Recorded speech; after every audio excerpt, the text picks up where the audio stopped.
young, skinny teenager, or rather, 12-year-old, riding my bike down the alleyway of Chicago.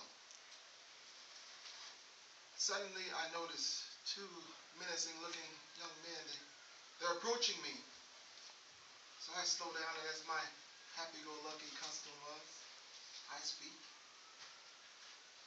Hey, fellas. Boom!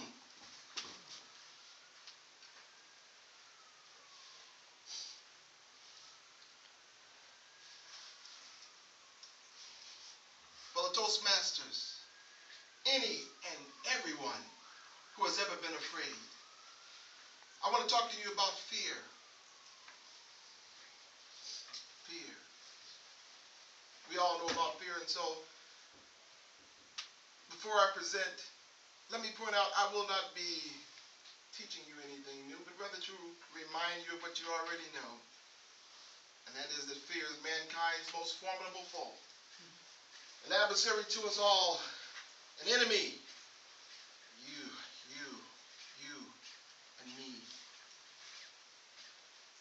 Fear is an equal opportunity offender, ruthless in its approach, indiscriminate in its selection, cutting across race, creed, color, class, age, gender, national origin, phenotype, it doesn't matter. Fear's purpose is to dominate, interrogate everyone in its path. Everyone in its path. Fear comes to torment our talents, cripple our courage, blot out our biggest, our brightest, our best. Fear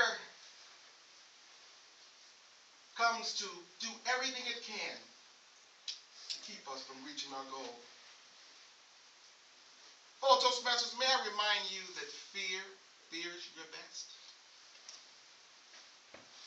Now you might say, why would fear, ferocious fear with most all odds on its side, fear my best, fear my personal best, my albeit leveled yet itsy bitsy best? I'll tell you why. Because fear knows that when men and women make up their mind to do their best, they conquer fear and conjure faith. Faith, the one foe fear cannot beat. Fear always flees before faith. Faith is fear's nemesis, Achilles' heel, kryptonite, insurmountable. Fear always flees before faith. And you know the beautiful thing about faith is that it so relentlessly does to fear what fear would so ruthlessly do to us. And that is break the backbone of its power. Remember, Toastmaster, fear has only feelings, images, illusions behind which it hides its cowardly nature. If you break the image in your heart and eliminate the illusion in your mind, you flood the feelings of fear with the waters of faith. You wash away your fears and conquer your foes. Give me the bite!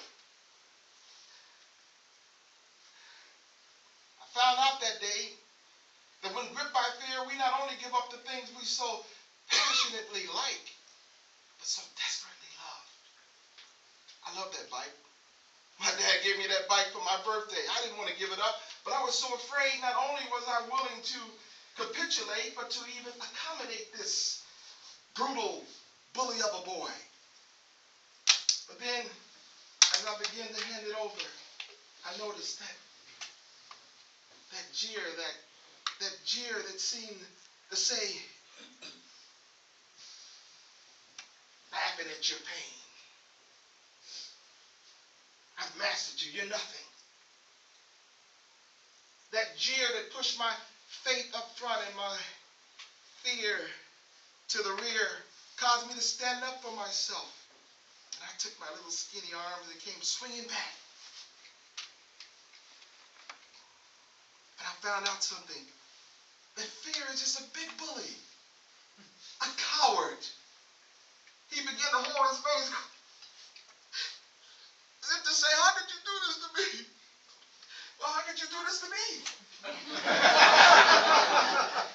He looked back at his friend. Help me, man. His friend said, I ain't got nothing to do with it. And so by conjuring courage that day, I got to keep my beloved bike and defeat my fear. Fellow Toastmasters, what are your fears? Who are the bullies on your mental block? What would cause you to give up not only the things you so passionately like, but so desperately love? I say, O fear, thou fierce and formidable foe, before my faith thou must go. And though before brave hearts appear, faith up front, fear